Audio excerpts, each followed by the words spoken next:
আল্লাহর কথার কোনো গুয়া মাথা আমি কিছু পাই না। আবার ওই নাস্তিকদেরকে সাপোর্ট দেওয়ার জন্য আরো কিছু নাস্তিক আমাদের মানে সমাজে বের হয়ে যাবে। আপনারা মিডিয়ার মাধ্যমে অনেক নিউজ পেপারে নিউজের মাধ্যম দিয়ে জেনেছেন, কয়েকদিন আগে 20 নভেম্বর একটা বাউল শিল্পী নাস্তিক আবুল সরকারকে গ্রেফতার করা হয়েছে।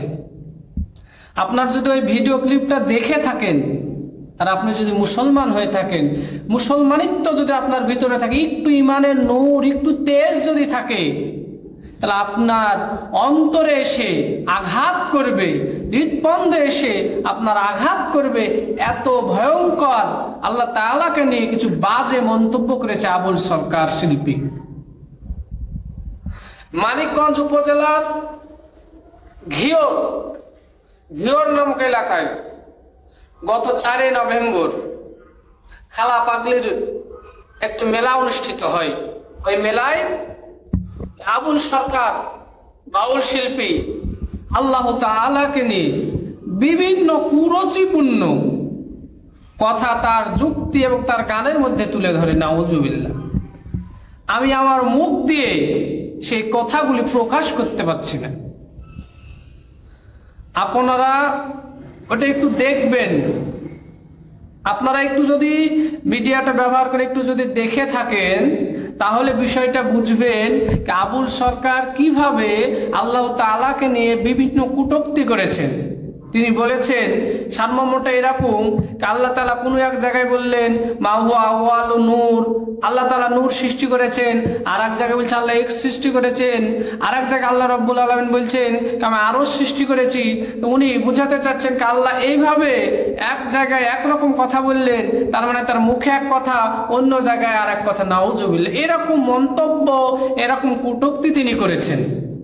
সম্মানিত উপস্থিতি, তিনাকে যখন ওই মানিকগঞ্জের ঘিওর এলাকার ওই মসজিদের ইমাম, আল্লাহ তাআলা তাকে নেক হায়াত দারাজ করুক, উনি ওই ভদ্রলোক ওই আবুল সরকারের নামে মামলা করার কারণে 20 নভেম্বরে আবুল সরকার শিল্পীকে পুলিশ অ্যারেস্ট করলে বিভিন্ন শিক্ষিত মহল, যারা নিজেকে শিক্ষিত বলে দাবি করে, সেই সকল মানুষেরা ওই নাস্তিক ওই সম্রাট আবুল সরকারের মুক্তির জন্য তারা কি করেছেন, মিছিল সভা যাত্রা শুরু করেছে।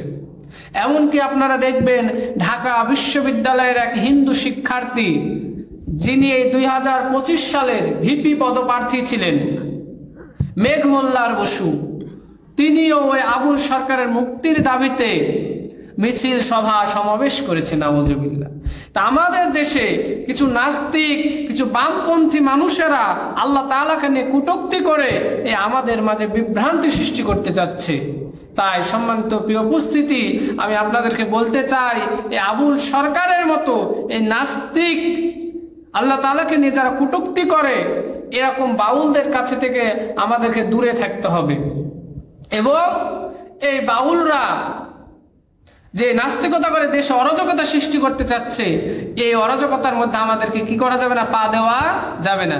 তা আমি বলতে চাই, আমাদের দেশে অনেক নামধারী মুসলমান আছে যারা নিজেদেরকে আল্লাহ তাআলার বান্দা বলে দাবি করে, নিজেদের সামনে প্রথমে মুসলমান হিসাবে তারা মোহাম্মদ শব্দটা লাগায়, কিন্তু তাদের আচার আচরণ, রীতি নীতি, কথাবার্তা, চলাফেরা সকল কিছু নাস্তিকদেরকেও ছাড়িয়ে যায়।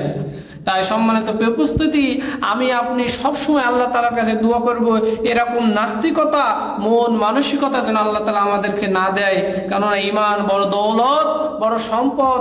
এই সম্পদ যদি আমাদের মাঝ থেকে একবার চলে যায়, এটা ফিরে পাওয়ার সম্ভব নয়। তাই সম্মানিত প্রিয় উপস্থিতি, আমরা এখান থেকে ওই আবুল সরকারের সর্বোচ্চ শাস্তি, যেটা আমরা বাংলাদেশ এর আইন বিভাগের কাছে আমরা সুপারিশ করি, সর্বোচ্চ শাস্তি দিয়ে ভবিষ্যতে আর কেউ যেন কোনোভাবেই এরকম ভাবে আল্লাহ তাআলা এবং তার নবীকে নিয়ে কটূক্তি করার সাহসে বাংলার জমিনে না পায়, এরকম একটা দৃষ্টান্তমূলক শাস্তির ব্যবস্থা যেন করে। আল্লাহ তাআলা তাদেরকে সুবুদ্ধি দান করুক। এই বলে আমি আমার কথা শেষ করছি। আসসালামু আলাইকুম ওয়া রাহমাতুল্লাহ।